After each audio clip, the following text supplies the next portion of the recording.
Hi everyone! So this is vlog number 2, and this one is specifically in regards to our curriculum activity. And I apologize, I'm going to be looking down as I vlog to look at my notes, that way I don't misspeak or miss anything. The first question is, what did you learn about the standard/curriculum in your area?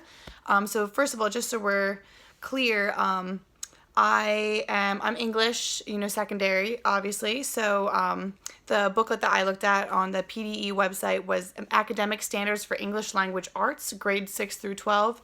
And the particular format I read was the March 1st, 2014 edition.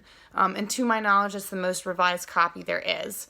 First of all, finding that document was, and just learning how to navigate that website in general was just very taxing on me emotionally, intellectually, and just physically, every way possible. But to answer the question, what did I learn about the standards, the PDE ones specifically?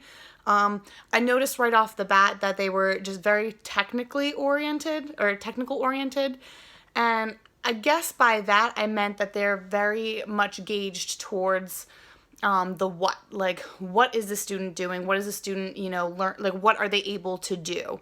I thought that was very interesting and useful just for the purposes of standardization. And I also was kind of trying to think of it on the level as in or think of it in regards to why are these standards necessary, and thinking about just how large the US is and how much the states differ in so many ways. I do see why it's important to have these, certain standards enacted. And even on the state level, even just different parts of the state are very varied as well. So I actually do think, having those technical, oriented standards for the state is actually very productive.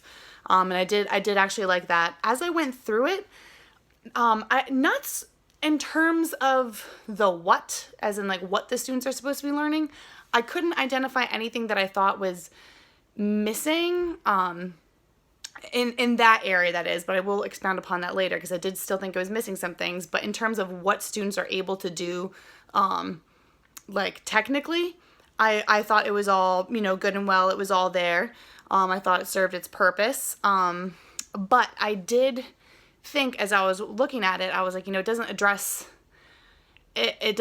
anything in regards, in regards to cultural significance, political significance, social, mental significance, ethical, a lot of those things. So I thought that was interesting that those weren't, I wasn't surprised that they weren't touched upon, but obviously it did occur to me that those were some things that were missing. And I was very pleasantly surprised when I looked at, well, actually I shouldn't say surprised, because it's NCTE and they're in a fantastic organization, and I sing praises to their name. So when I read their standards and saw that they were more conceptual in nature, they still focused on the what, but they also focused on the purpose of what these students are learning. Why is this important to them? And it also even focused a good amount on the how, these are the certain texts that they should be using. These are, how you should vary the text. These are why you should vary the texts. And I thought that was really cool. Another really interesting thing I noticed between the PDE standards and the NCTE standards is that the PDE standards, they don't, I'm trying to think of the most efficient way to word this. The PDE standards only... Oh, of course, I'm forgetting my train of thought. Now I'm going to have to go in and edit this video. Well, actually, no, this is live action, so you guys can see the thought process. Let me scroll down to my actual response and see what I wrote there. I wish I had a joke to tell you as you're waiting for me to find my train of thought. Keep the audience distracted. Nope, I can't find it, so I'm going to pause the video, and then I will find what I'm looking for, and then I will get my train of thought back on focus. You get what I'm saying.